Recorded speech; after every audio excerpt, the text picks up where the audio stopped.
Iyapay mo nila yung laptop natin para ako naman gusto.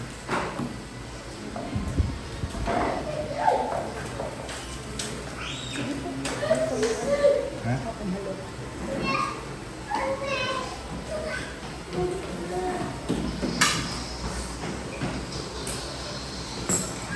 Amen. Palakpakan mo ng Lord dahil makinig ang tinatapakan ng ngayon.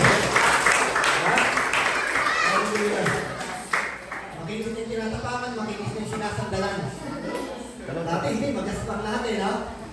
Pero nakita natin tuloy-tuloy na pagpapala ni Lord sa ating pong iglesia. Diba? So, salamat sa buhay ng bawat isa. Bawat isa sa atin may bahagi dyan. Diba? Yung panalangin natin, yung ating pong contribution, nagkaroon po tayo ng napapinturahan po natin, pangalawa, nagpatayos natin. So, diba? Yan po ay bunga ng ating pong pagkakaisa. Amen? Diba? Pagkakaisa na kung saan ang Diyos po ang naglagay sa puso natin. Tama? So, nagkaroon po tayo ng kagalakan para makikisa po sa ating pong mga gawain po dito sa ating church. So, kaya, ngayon, i-enjoy po natin ngayon kahit na po mag-slide na yung mga bata dyan. Wala nang nakakapatid. Sa atin, may nakakapatid kasi, no? May nakakapatid, kahit madapa kayo ng bata dyan, i-slide lang, hindi na magagasgas, hindi na susugatan. Yeah? Huwag lang mauutok dito sa, dito mabubuulan. Kung mamalas-malas eh, mapuputok pa yung ilong. Di ba? So, pero ngayon, purihin natin ang Panginoon. Tuloy-tuloy lang po. Alam niyo po, pag lagi tayo nag-pray kay Lord, nag-design kay Lord para po dito sa ikaayos po ng ating simbahan, tuloy-tuloy niya po lalo ibibigay ang pagpapaya. Kasi para sa Kanya naman po natin ginagawa ito eh. Di ba? Hindi naman po kasi natin ito ginagawa para sa ating mga sarili lamang. So, andun na yung conveniente po tayo na maayos po ang ating lugar ng ating pagsamba, pero all in all, ginagawa po natin ito para sa Panginoon. Di ba kasi alam po natin na ang ating pong pananambahan sa Panginoon tuwing araw ng linggo, ito po ay ginagawa natin ng buong puso para sa Kanya. Kung kaya tayo, nagdi-deserve din po tayo na sa lugar ng ating panambahan po, talagang masasabi po natin na maayos. Di ba? So wala naman pong kaso kung tayo po ay magdaos na ating pong pananambahan sa ilalim ng puno o sa isang masasabi nating mga kamalig stylean. Di ba? Tsagama tayo dati doon sa nagwaling yung dating imbakan lamang ng mga palay na naaani. Kasi hindi naman po sa lugar ng ating pong pananambahan o sa lugar na kung saan po tayo nagdaos ng pananambahan, mararanasan natin ang presensya ng Diyos. So kahit nasaan po tayo manambahan, basta dito po ay ginagawa natin ang buong puso para sa Panginoon. Lagi po natin ma-experience ang pabor at ang presensya ng Diyos. Bakit po? Kasi ang presensya po ng Diyos, kung nasaan ka kapatid, nandoon ang presensya ng Diyos. Amen. Naniniwala po ba tayo doon? Yes, dahil nasa atin po ang Espiritu ng Diyos. Kaya kahit nasaan po tayo, saan man po tayo magkatipon, hindi man po dito sa lugar ng ating pong church building na ito, magtipon man po tayo sa isang lugar na kung sa ilalim ng puno, sa bundok. So kaya kung nandun ang presensya ng Diyos, dahil nandun tayo. Tama? Hindi po kasi nananatili ang Diyos, hindi po nananahan ang Diyos sa isang gusali. Amen? Nakuha po natin to. Tignan po muna natin to. Sa Old Testament, mga kapatid, dapat natin makita na ang templo ay napakasagrado po para sa mga Israelita, sa mga Hudyo. Bakit po? Kasi nandun po yung Ark of Covenant, na kung saan kinikilala nila yung Ark of Covenant na yun, nandun ang presensya ng Diyos. Tama? Ngayon, kung nasaan naman po tayo ngayon, nandun ang presensya ng Diyos. Tama? Kasi nasa atin po ang banal na Espiritu. Sabi ng salita ng Diyos, God is with us. Sumasa atin ang Diyos. Kaya kahit nasaan ka, nandun ang presensya ng Diyos. Kahit saan tayo magdaos ng ating pananambahan, nandun ang presensya ng Diyos. Diba? Kahit sa simpleng gusali, kahit sa mga bundok, sa mga ilog, sa ilalim ng puno, nandun ang presensya ng Diyos. Dahil nandun po tayo na nagkakatipon. Amen? So may mga sasabi kasi, Pastor, paano kung iisa ka lang? Kasi sabi ng Bible, for there are 2 or 3 gathered in my name, I'm to be there. E paano, Pastor, kung halimbawa ako mag-isa lang, kailangan ba may kasama ako manalangin? So hindi po, pagka tingnan po kasi natin ang konteksto ng talata na yun, yung sinasabi sa amin may dalawa o tatlong nagdating kung sa pangalan ko ay naroon ako. Hindi naman po yung konteksto na kung saan nandun tayo, nandun ang presensya ng Diyos. Hindi po gano'n. Ang konteksto po nun ay kung saan meron pong hindi pagkakaayos at dapat ayusin. So papangunahan po, papagitnaan po ito. Di ba? Sabi ko, ipatawag ang mga namumuno sa iglesia. Di ba? Para pagitnaan. Pero all in all, kaya po magkakaroon ng kaayusan ang bawat sabihin nating mga alitan dahil sa presensya ng Diyos. Tama? Pero tayo po kapatid, kahit mag-isa ka lamang nananalangin, kahit mag-isa ka lamang sa kwarto mo, kahit mag-isa ka lamang napunta sa isang lugar, kasama mo ang presensya ng Diyos. Tama? Basta tinutupad natin po ang kanyang kalooban. Kasi nasa atin na po ang presensya ng ating Panginoon. So ngayon po, anong date na ngayon? February. Diba? Love month. Siyempre, ang topic natin, it's about love. Diba? So it's about love na po. Meron lang po tayong 4 Sundays ngayong February. So unahan ko na po ngayon. Magsisimula na po tayo ngayon sa topic na about God's love. Ako, God's love. Pastor, madaming beses na namin narinig yan. Diba? So ang topic po natin for today is about God's love. But today, mga kapatid, I want to share to you the profound truth of God's love. Ano ibig sabihin nun? Ang gusto po nating pag-aralan, ang gusto ko pong ibahagi ngayon, bagamat madalas na po natin o maraming beses na po natin narinig ang tungkol sa pag-ibig ng Diyos sa atin, pero yung malalim na katotohanan po tungkol sa pag-ibig ng Diyos, dapat maunawaan din po natin. Tama? So many of us, alam po natin na ang Diyos ay pag-ibig. At nasasabi po natin, ang Diyos ay pag-ibig. Tama naman. Dahil yung sabi ng Bible, God is love. Tama? Kaya nga lamang po, meron po tayong nakakaligtaan. Maaring meron po tayong nakakalimutan na isang napakahalagang sabihin natin aspeto tungkol sa pag-ibig ng Diyos. Hindi naman kasi mababago talaga ang Diyos ay pag-ibig eh. Diba? Pero meron po tayong nakakaligtaan isang napakahalagang aspeto tungkol po sa kanyang pag-ibig sa atin. Amen? So, nag-pray ako kay Lord kasi noong last January 30, isang pribilehiyo po na pinagkaloob sa amin ng Panginoon. Ako po ay nakapangaral sa bunker sa Capitol. Doon po sa mga ilang empleyado po doon. Hindi man sobrang dami, pero mga Kristiyano po ang pinapangaralan po natin. At isang mensahe po na ibinigay po sa amin ng Panginoon ay tungkol din po sa pag-ibig. Yeah? Tungkol po sa pag-ibig kasi nalalapit na nga po ang tinatawag nating Hearts Day. Kung saan, nagse-celebrate naman po tayo ng Hearts Day, no? Pero hindi po yung Valentine's Day. Wala po tayo, no? Yung Valentine's Day, kasi celebration po yun ng pagano. Ang pinagdiriwang po natin, Hearts Day, na kung saan po, i-express po natin sa ating pagdiriwang ngayon, ang pag-ibig pa rin po ng Diyos. Tama? So yun po ang ating pong pinagdiriwang. So dito po, tungkol po sa pag-ibig ng Diyos, mga kapatid, maraming tao ang naririnig na yun. Lalo po tayo mga Kristiyano. Madalas na naririnig na po natin. Alam na po natin yan. Ang pag-ibig po ng Diyos at yung sinasabing God is love. Tama? Alam na po natin yan. Kaya nga lamang po, ito nga po yung sinasabi ko kanina, meron po tayong isang napakahalagang aspeto tungkol po sa pag-ibig ng Diyos sa atin. Ano po yun? Yung disiplina. Tama? Pag sinabi bang dinidisiplina tayo ng Diyos, ibig sabihin hindi na siya God is love. Diba? So alam niyo po mga kapatid, dapat maunawaan pa rin po natin na isang aspeto po ng pag-ibig sa atin ng Diyos, ito po ay yung ipinaparanas niya sa atin ang kanyang pagdidisiplina. Iba po yung sa punishment. Iba ang parusa, iba ang disiplina. Tama? So dito po tayo magsisimula. Pa-slide. Ay, nasa akin pala yung slide. Joke po. Amen, hallelujah. Sige po. Samahan niyo po ako na basahin ang atin pong mga talata sa umaga nito. Sabi dito sa Hebreo, chapter 12, verse 6 to 11.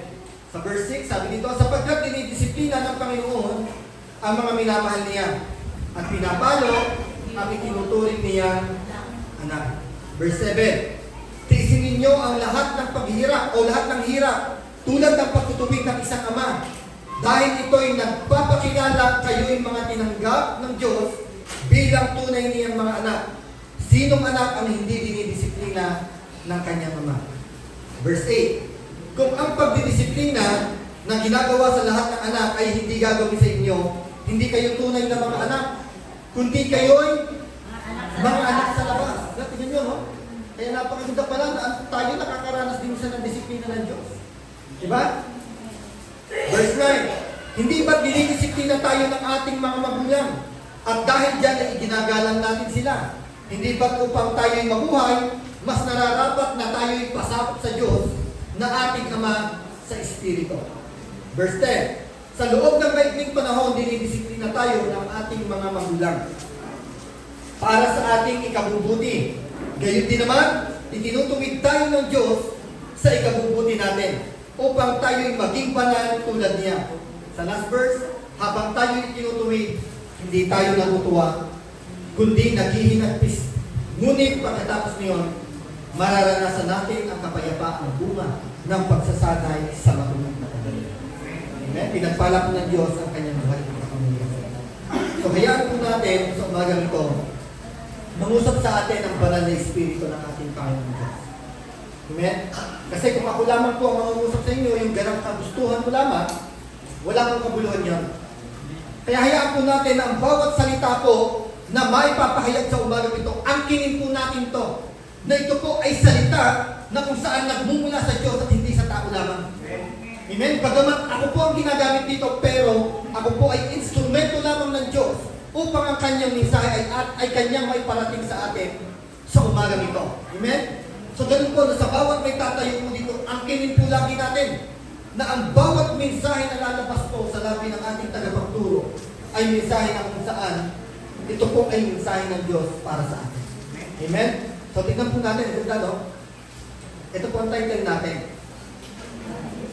Basahin po natin.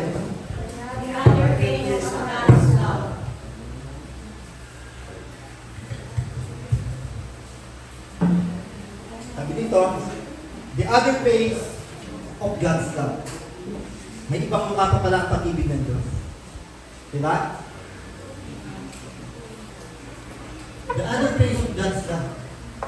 Ano kaya yung iba pang mukha ng pag-ibig ng Diyos?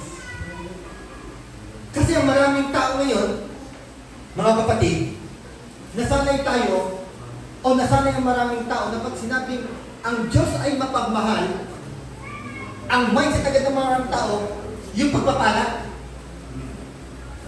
yung ibinibigay sa atin ng Diyos. Tama? Yung mga mabubuting bagay na nararanasan po natin mula sa Diyos. Amen. Yan po ang kanilang pamantayan pagdating sa pag-ibig ng Diyos. Pero pag dumating na ang pagkakataon na ang Diyos nandun na sa punto na siya ay nagbibigay na ng kanyang disiplina, ang sasabihin na ng mga tao, hindi naman pala mapagmahal ang Diyos. Diba katulad yung nangyari sa Los Angeles? Meron nagsasabi, kung ang Diyos ay mapagmahal, bakit hinayaan niya? Bakit hinayaan niya na mangyari yun sa lugar na yun? Ibig sabihin, hindi mapagmahal ang Diyos. Malupit ang Diyos. Kasi hinayaan niya na mangyari yung mga ganun pangyayari. Ang daming nasalanta, maaring may mga napahamak pa doon. Diba? So kasi hindi po naunawaan ng maraming tao ngayon. Many people say God is love, but fail to understand that He rebukes. Una, sumasaway ang Diyos. Tama? Ang nauunawaan lang ng maraming tao ngayon, yes, ang Diyos ay pag-ibig. Pero, bigo sila na maunawaan na ang Diyos, sa kabila ng kanyang pagiging pag-ibig, ang Diyos nagre-rebuke. Sinasaway din tayo. Tama?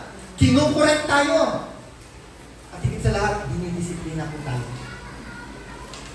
Amen? Pero ang ganda po ng sinabi kanina sa talata natin. Sino mga dinidisiplina ng Diyos? Those who He loves. Lahat ng mga minamahal ng Diyos, Kanyang dinidisiplina. Amen? Kaya ang ganda nga ng mga nung main text natin, nakita natin yung, kaya lang, yung katotohanan po na to, alam niyo po, ini-ignore pa rin ito ng marami. Na ang tao, madalas, pag naranasan niya na po ang disiplina ng Diyos, naranasan niya ang mga mahihirap na, sabi natin, pagpalo ng Diyos na kung saan nahihirapan tayo kapag dinidisiplina po tayo ng Diyos. So, ang iisipin niya lang agad talaga, hindi mabuti ang Diyos. Tama? Nawawala na sa kanya yung sinasabing God is love. Tama? Maraming tao po, marinigan po natin ang ganyan. Na kapag nakaranas po talaga ng pagdidisiplina ng Diyos, pagpalo ng Diyos, mga kapatid, hindi naman pala mabuti ang Diyos. Even Christian. Hindi lang po ang believer ang magsasabi niya. Kahit ang mga mananampalataya, pag dumating sa isang sitwasyon na kung saan na-experience niya na sa kanyang buhay ang pagdidisiplina ng Diyos, madalas, nai-ignore na rin yung the other face of God's love. Tama? Nai-ignore na po natin. Bakit po? Kasi ang desire lang po natin, ito po ang katotohanan na, ang desire lang po ng mga tao, ganito, ang desire lang po natin, ang gusto lang po natin tanggapin, yung mga good things from God. Tama? Gusto lang lagi natin yung mga mabubuting bagay na ipinaparanas sa atin ng Diyos, yung mga ibinibigay sa atin ng Diyos. Diba? Huwag po tayong magsinungaling sa ating sarili. Hindi po natin madadaya ang Diyos dahil yan po ang katotohanan. Na ang dinidesire lamang po natin, yung mga mabubuting bagay lamang naman talaga na mula sa Diyos. Kasi walang kahit isa man sa atin dito ang gustong tayo ay makaranas ng pahirap ng Diyos. Tama? Kasi ayaw natin maranasan yung pagpapahirap ng Diyos. Yung pagdisiplina ng Diyos kasi mahirap talaga. Kaya lang darating po talaga sa pagkakataon na mararanasan po even ng mga Kristiyano ang disiplina ng Diyos. Diba? Yan po ang nakakalimutan natin. Ano po ang nakakalimutan natin bilang tayo ay mga anak ng Diyos? Ang nakakalimutan po natin bilang tayo ay mga anak ng Diyos, yung kanya pong role. Ang role po ng ating Ama sa langit. A role as a loving Father who discipline us for our good and to arrange our life. So yun naman pala, may dahilan naman, mga kapatid. Hindi lamang pala tayo basta na lang didisiplinahin ng Diyos nang walang purpose ang Diyos. Kundi may maganda pong dahilan ng Diyos kung bakit tayo po ay pararanasin niya ng kanyang pagdidisiplina. Tama? Sabi dito, discipline us for our good, para sa ikabubuti po natin. And to arrange our life. Para ayusin ang buhay natin. Tama? Kasi ang isang magulang na nagmamalasakit sa kanyang anak. Halimbawa tayo bilang magulang. So yung mga kabataan hindi pa makakarinig dito, pero kung sila marinig na rin to.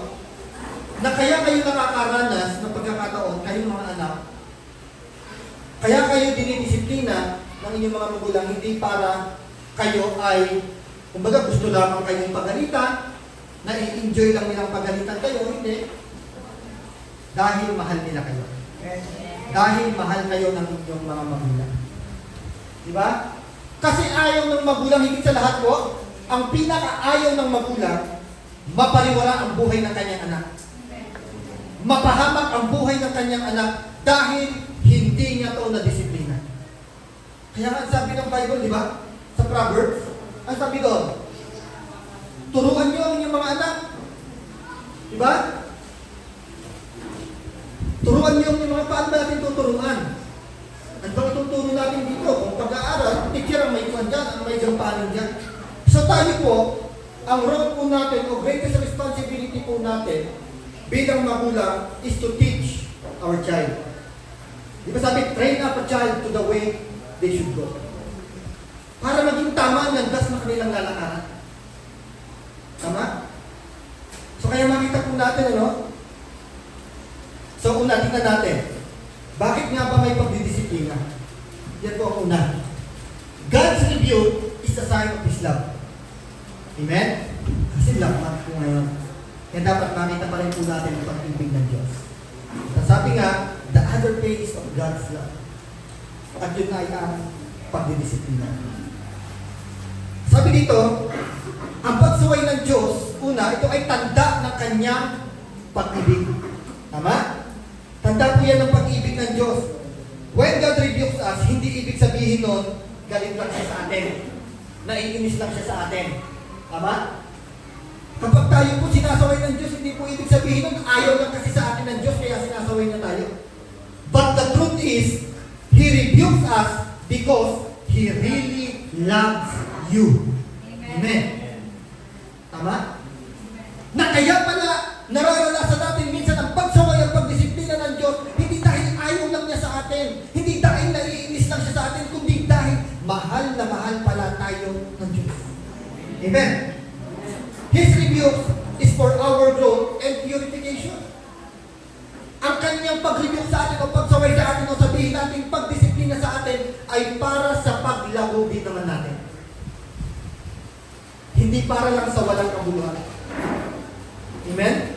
Kaya sabi dito sa main text natin, tingnan nyo, no? Napakaganda po ng ating talata ngayon. Una, isa-isahin po natin. Sabi dito, sapagkat dinidisiplina ng Panginoon ang mga minamahal niya. Kapag nakakaranas pala tayo ng pagdidisiplina ng Diyos, nakakahulugan yun na tayo ay mahal ng Diyos. Ibig sabihin, ang kabaliktaran, kapag hindi na natin na-experience ang pagdidisiplina ng Diyos, parang hinayaan na lang tayo ng Diyos. Naku, bahala ka na sa buhay mo. Mapariwara ka, mapahama ka, bahala ka na sa buhay mo. Ikaw naman ang mapapahama. Diba? Kaya kapatid, ipagpasalamat mo. Ipagpasalamat po natin kapag nararanasan po natin ang pagdidisiplina sa atin ng Diyos. Kasi ibig sabihin pala niya, sabi dito, minamahal tayo ng Diyos. Amen. At sabi dito, at pinapalo ang itinuturing niyang anak. Diba? O diba, halimbawa, ang isang magulang, nakita mo yung isang bata sobrang pasaway, ay hindi mo basta papaliw niya kasi hindi mo anak yan eh. Tama? Habang nakita mo yung anak mo talagang ang ginagawa, puro, masabi natin hindi maganda ang ginagawa, narinig natin sa kung saan nagmumura, o kung anong mga ginagawa, nakikipag-away lagi, di ba? Pangit na mga salita ang lumalabas sa kanyang bibig. So bilang magulang, kapag didisiplina natin, may pagkakataon, pinapalaw natin, lalo yung mga bata, para hindi na nila makasanayan. Amen? So kaya mahalaga ito po, ang pagdidisiplina po, iyan po ay hindi nakakahulugan na pinaparusahan natin ang ating mga anak. Kundi gusto natin na maituro sa kanila na sila ay maling nagagawa. Kasi pag hindi po natin sila, kaya sabi, ang ating greatest responsibility as a parent, hindi lang yung pakainin ang ating mga anak. Hindi lang yung pag-aralin ang ating mga anak. Bagamat responsibilidad po natin yan as a parent, tama? Pero magawa man natin lahat yan, mga kapatid, sinasabi ko sa inyo katotohanan, useless lahat yan. Kasi sabi ng Bible, train up your child to the way they should go. Hindi naman sinabing iba ang mag-train sa ating mga anak. Para sa magulang yung talata na yun, is to train up your child to the way they should go. Tayo mag-train sa kanila, mag-disiplina sa kanila. Kasi kung hahayaan lamang natin, bata pa lamang sila, hahayaan natin sila sa sarili nilang kagustuhan, mga kapatid, at hindi natin maituturo sa kanila ang tama, hinahayaan lamang natin silang mapahama. Tama? Kung hinahayaan lamang natin ang ating mga anak, talagang pagka tayo may pinagsabihan natin sila, may sinabi tayo sa kanila, at mas magalit pa sa atin, mas matapang pa sa atin, kapatid, hindi pagmamahal yun. Tinuturuan natin sila na sila ay mapahama. Kaya mga kabataan, mga bata na narito ngayon, kung kayo napapagalitan ng inyong magulang, mahal kasi kayo ng magulang nyo. Pag hindi na kayo pinagalitan ng magulang nyo kahit may ginagawa kayong hindi tama, ibig sabihin nung magtanong ka na, mahal pa kaya ako ng magulang ko? Mukhang pinabayaan na ako, nagsawa na yata sa akin yung magulang ko. Hindi na yata pinapabayaan, gusto na yata, mapahamak na lang ako. Bawa, isang kabataan, isang bata o isang anak na nagbibisyo, kapag yan ay sinagsabihan ng kanyang magulang at itinatama, hindi ibig sabihin, ayaw lang niya. Ayaw kasi sa'yo, kaya pinagsasabihan, kung di mahal ka niya, kasi pag pinabayaan ka niya, na nalulong sa mga bisyo, baka magulat na lang yung magulang. Ay, okay na, may mga magulang na gano'n, di ba? Minsan, pinakita ko tayo sa Facebook. May mga magulang sabi, ako, wala na, hinayaan ko na. Naghihintay na nga lang ako na makitang nakakon yung katawan na patay na eh. Kasi wala na akong magawa eh. Di ba? So, ganun ba ang gusto ng mga kabataan ngayon? Na yung magulang nagsawa na, eh, sawa na ako sa anak ko, hayaan ko na lang siya na makita ko, nakatiwang mo yung katawan dyan at patay na. Kasi nagsawa na eh. Pero bilang magulang, tandaan po natin, hindi po tayo dapat magsawa sa pagdisiplina sa ating anak. Bahagi po yan ang pagmamahal natin sa kanila. Bahagi po yan ang ating responsibilidad para sa ating mga anak. So, ganun din po ang Diyos. Tama? Hindi po nagsasawa ang Diyos na tayo ay kanyang dinidisiplina. Alam niyo sino ba ang dinidisiplina? Una, yung mga itinuturing na anak. Pangalawa, yung mga anak na may ginagawang mali. Ay, hindi naman didisiplinahin ng isang anak kung napakaayos ng ginagawa eh. Diba, halimbawa, nag-aaral siya mabuti, walang bisyo, napakagana sa magulang, bigla mo na lang didisiplinahin. Ay, baka may sayang din magulang pag ganun. Ay, di ba? Ay, baka sabihin namin ako, ano ba kailangan pag gawin? Wala na akong nakitang ginagawa ko mali, pero bakit didisiplinahin pa rin ako? Magalang naman ako, nag-aaral naman ako mabuti. Ay, pero bakit ganito pa rin? So, ang dinidisiplina, una yung itinuturing na anak, pangalawa, yung mga anak na may nagagawang mali. Tama? So, kaya pag nagdidisiplina pala tayo, una, dahil tinuturing tayo anak, ipagpasalamat po natin yon. Pangalawa, baka may nagagawa tayong mali, tignan po natin kung ano yun. Alam ko na, kaya pala ipinaranas sa akin ni Lord to, kasi nagkamali pala ako sa ganitong aspeto. Kaya pala baon ako sa utang ngayon. Kasi nagro-ruleta pa ako.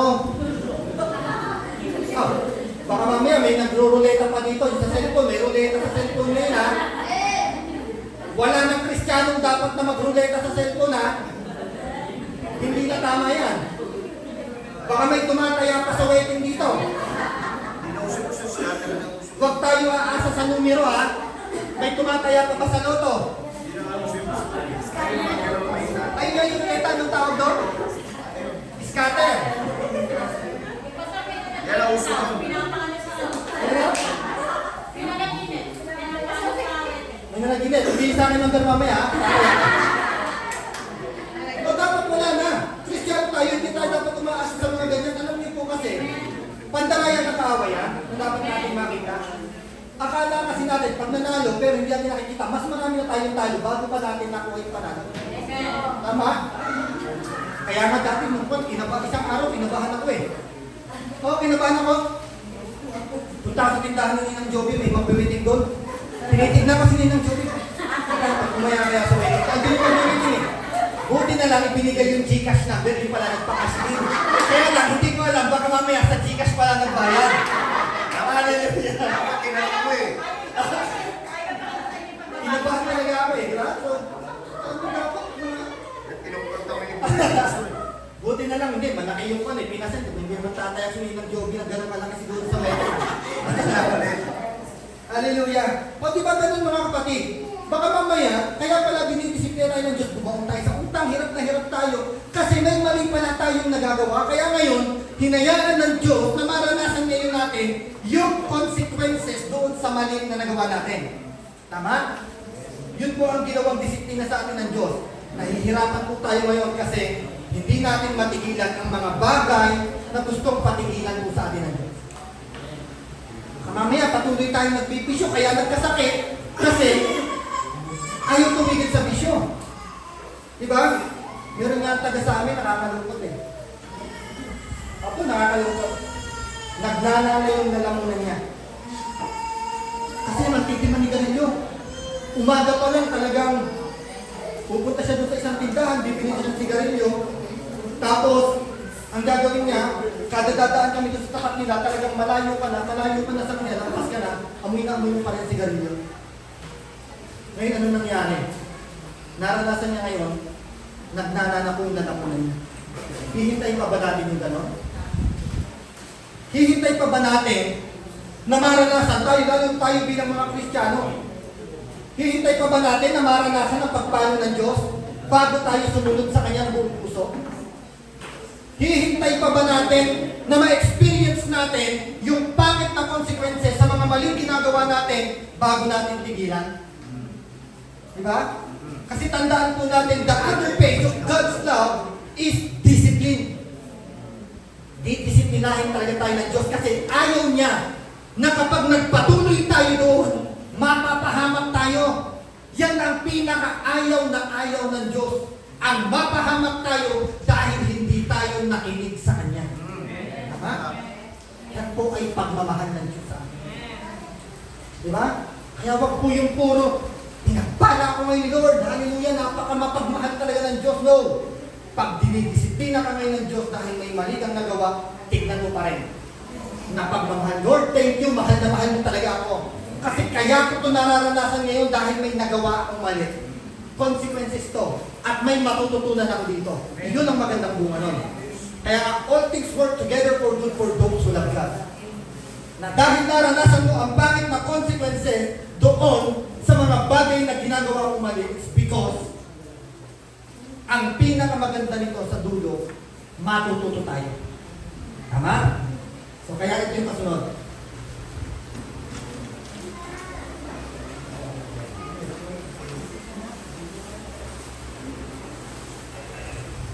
Amen. Discipline is for us to improve. So kaya pala tayo dinidisiplina, hindi lamang para maranasan natin ang pangit na bunga doon sa ating pagkakamali, kundi para matutunan natin na may consequences na hindi maganda sa bawat maling ginagawa natin. Tama? Kasi pag hindi po natin naranasan yung bagay o yung pangit na bunga doon sa ginagawa natin, hindi tayo matututo. Tama? Halimbawa yun, yung tulad ng example ko kanina. Ang isang tao hindi titigil sa bisyo kapag ka hindi siya nagkaroon ng sakit o hindi siya napahamak. Ay yung iba nga na, magkasakit na, napahamak na. Nung nawala yung sakit, bumalik na naman sa bisyo. Tigas ulo na yun. Mukhang ini-enjoy ang pagpalo ni Lord. Tama?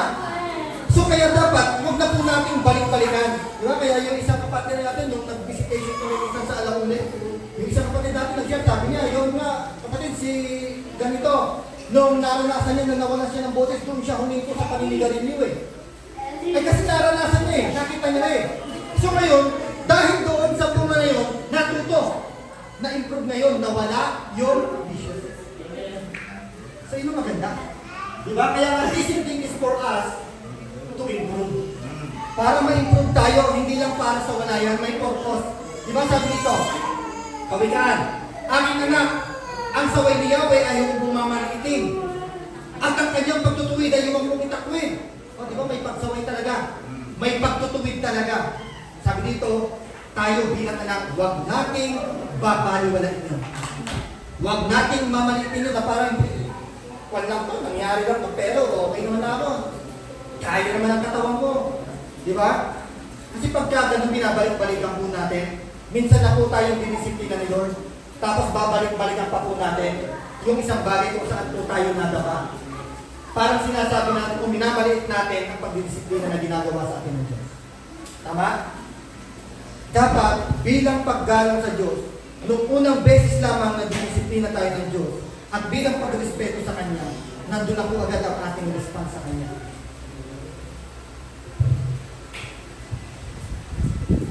Next verse, sabi dito, pagkat ang lahat ng mali ay itinatama ng daan. Kasi tinatama ng daan. Ayaw ni Lord na manigaw po tayo. Kasi pag naligaw tayo, tuluyan po tayong mapapahamak. Katulad niya na sinabi ko kanina, ang pinakaayaw ng Diyos, yung mapahamak po ang Kanyang mga anak. Kung paano tayo bilang mga magulang, ang pinakaayaw din po natin, mapariwara ang buhay ng anak natin, mapahamak ang anak natin. Dahil hindi po natin na-disiplina ng tama. O hindi nakinig sa ating pagdidisiplina. Tama? Lalo po yung mga anak natin na minong edad pa. Huwag po natin sabihin na, hindi, may rights kasi sila na dapat igalang natin ang kanilang desisyon. No. Tayo bilang magulang, may pananagutan po sa kanila. O Kung hindi man natin maranasan yung pananagutan na yan, baka pagharap natin kay Lord, o ikaw, anong ginawa mo sa anak mo? Bakit pinabayaan mo yung anak? Ikaw, nananampalataya, anak mo, hinayaan mong magwalwal sa mundo. Hinayaan mong matangin ng sanlibutan. Sarili mo lang ang iniligtas mo, pero yung anak mo, pinabayaan mong ma-influensya ng mundo. Pinintay ba natin na ganun sabihin sa atin ni Lord? Na pagharap natin sa Panginoon, proud na harap, Lord, nandito ako ngayon dahil ako ay tinigos mo sa krus ng Kalbaryo. Biglang sasabihin, hindi natin marinig yung well done, good and faithful servant. Baka ang marinig niya, nasan yung anak mo ngayon? Andun yung anak mo, napahamak. Pinabayaan mo sa influensya ng mundo eh. Ikaw nagpupuri ka sa Diyos, yung anak mo nandun. Nagpapakasaya sa sanlibutan. Kaya napahamak, hindi niya narinig ang mabuting balita. Hindi mo siya inayang manambahan sa'yo. Hindi niya natutunan ang daan palapit sa akin dahil pinabayaan mo sa mundo. Napahamak ko yung anak. Pananagutan po natin yung birang magulang. Tama? Kaya dapat po tayo bilang magulang, may authority po tayo sa mga anak natin para sa ikabubuti nila. Kasi para sa ikabubuti po nila yun. Pag alam po natin na para sa ikabubuti ng anak natin, gamitin natin ang ating authority. Tama? Gamitin po natin yung authority natin na sa parent, dalhin natin sila sa alam natin na kung saan mapapabuti po ang kanilang buhay. Amen. Yan po ang isa sa pagtuturo sa atin ng Diyos. So, pangatlo, accepting discipline is a sign of loving God. So, dito naman yun sa atin naman. Una, sabi, ang pagsaway ng Diyos, ito po ay tanda ng pag-ibig ng Diyos sa atin. Na kaya tayo sinasaway ng Diyos, kaya tayo dinidisiplina ng Diyos, nararanasan natin ang pagtutuwid, pagpano ng Diyos, it's because God loves us. Diba? So, pangalawa, alam kasi ng Diyos na yung pagdidisiplina na yon ay magiging kagamit-gamit sa atin for us to improve. Tama? Para tayo ay mag-improve sa ating buhay. Para may matutunan tayo. Kaya pala tayo dinidisiplina ng Diyos. Now, sa atin naman, as a response, tayo bilang mga anak ng Diyos, accepting discipline is a sign of loving God. Na kapag tayo, tinatanggap natin ang pagdidisiplina ng Diyos, ipinapakita din natin na mahal natin. Diba? Mga kabataan, pag tayo pa pinagsasabihan, dinidisiplina ng magulang natin, ayaw natin tanggapin. Isa nasa hirap, no? Kasi na-experience, lahat naman tayo dito dumaan sa pagiging bata at pagiging kabataan. Pag tayo pinapagalitan ng magulang, nanggigigil din tayo. Walang magsasabi dito, ako pastor, hindi, bait-bait ko nga eh. Diba? Lahat tayo dito na-experience natin, pag pinagalitan tayo ng magulang natin, pag talikod natin, gigil na gigil din tayo. Galit din tayo. Ay, tama naman. Ha? Mas galit pa nga, madalas eh. Ang ano mga kabataan yun, mas galit pa sa magulang. Ano ba? Kaya mga kabataan, pag pinagsasabihan kayo, hindi dahil ko na, hindi dahil pinapagalitan na kayo, dapat tanggapin nyo din. Bilang pagpapakita nyo ng pagmamahal nyo sa magulang nyo, tanggapin nyo ang pagdidisiplina na nararanasan nyo. So, ganun din tayo sa Diyos.